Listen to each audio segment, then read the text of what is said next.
শুভ সকাল আমার প্রিয় বন্ধুরা, তোমরা কেমন আছো? আশা করছি তোমরা সবাই খুব খুব খুব ভালো আছো ও সুস্থ আছো। তোমাদের আশীর্বাদে আমিও ভালো আছি ও সুস্থ আছি। আমার পরিবারেরও সবাই ভালো আছে ও সুস্থ আছে। উত্তর 24 পরগনা জেলার ছোট্ট একটা গ্রাম থেকে আমি প্রীতি আবারও কিন্তু চলে আসলাম নতুন একটা সকালের নতুন একটা ভিডিও তোমাদের সঙ্গে নিয়ে।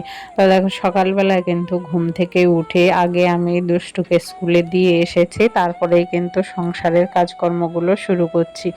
আর এইদিকে কিন্তু আমি ভাত বসিয়ে দিয়েছি, বসিয়ে দিয়েই যে সংসারের কাজকর্মগুলো আছে সেইগুলো করছি।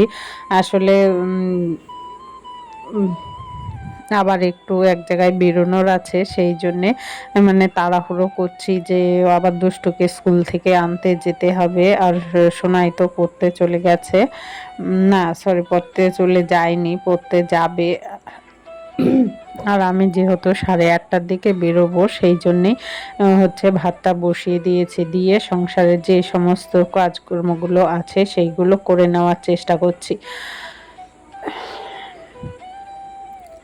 আসলে কি বলতো, আমাদের না হাউস ওয়াইফদের বাড়ির বাইরে পা ফেলতে গেলে কিন্তু সমস্ত দিক চিন্তা ভাবনা করে বাড়ির বাইরে পা ফেলতে হয়।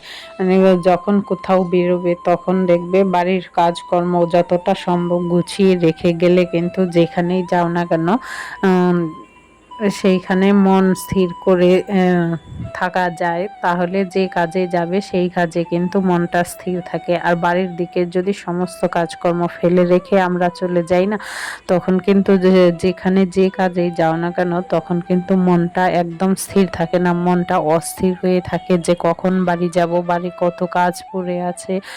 আর একা সংসারে যদি একা হওয়া যায় তাহলে তো আরও অবস্থা খারাপ বলতে পারো। কেননা একা সংসারে যা করবে নিজেকেই করতে হয়। ধরো অন্য কেউ তো আর করার মতো কেউ থাকে না, তাই না? যেরকম আমার সংসারে কিন্তু আমাকে হেল্প করার মতো কেউ নেই, যেহেতু আমার সংসারে আমি একাই ঘরের বাইরে সমস্ত দিকটা করতে হয়। আর তোমাদের দাদাভাই যেহেতু বাড়িতে থাকে না, সেই জন্যে তো আরও একটু চাপের হয়ে যায়। আর বাড়িতে থাকলে কিন্তু আমার কাজে যতটা পারে হেল্প করার চেষ্টা করে, সেই দিক থেকে কিন্তু ভালোই বলতে হবে, খারাপ বলা যাবে না। কিন্তু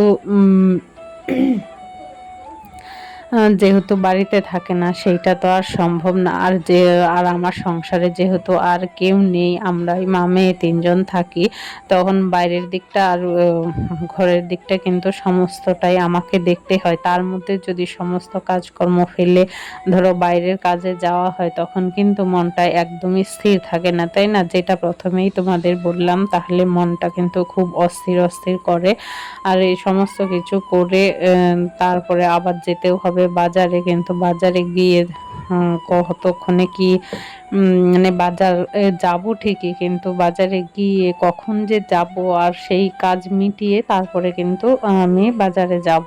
কিন্তু তখন কিন্তু প্রায় 11:30-12টা বেজে যাবে। তখন কিন্তু বাজারে গিয়ে কিছু পাবো কি না সেইটা কিন্তু বুঝতে পারছি না। বা কিন্তু বাজারে যদি না যাই তাহলেও কিন্তু চলবে না। আসলে ঘরে নাকি কোনো কিছুই নেই, দুটো আলু ছাড়া কোনো কিছুই নেই।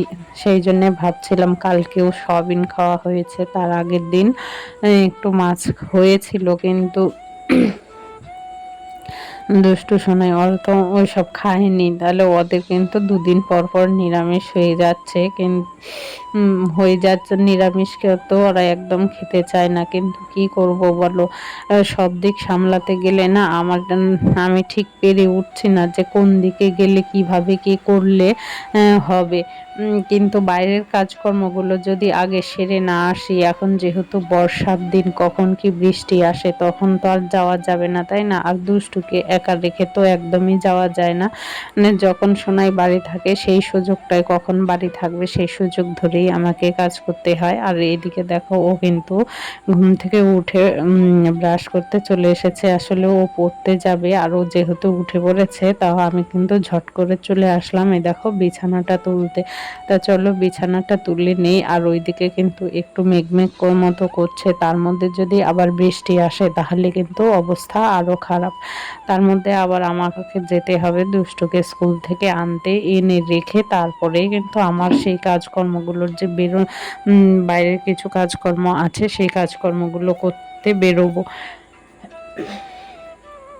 ততক্ষণে কিন্তু অনেকটাই দেরি হয়ে যাবে। আর আজকে সকালবেলা কিন্তু বেশি কিছু রান্না হয়নি, আলু ভাতে ডিম ভাজা রান্না হয়েছে। সে সোনাই তো আবার ডিম ভাজা খায় না, ডিম খায় না, তো দুষ্টুকে একটা ডিম ভাজা করে দিলাম আর আমি আর সোনাই আলু ভাতে দিয়েই খেলাম। আসলে কি বলতো, মায়ের ধরো সন্তানেরা যদি কিছু না খায়, এক জায়গায় খেতে বসে যদি ওরা কিছু না খায়, তখন মায়ের কিন্তু খেতে খারাপ লাগে, তাই না?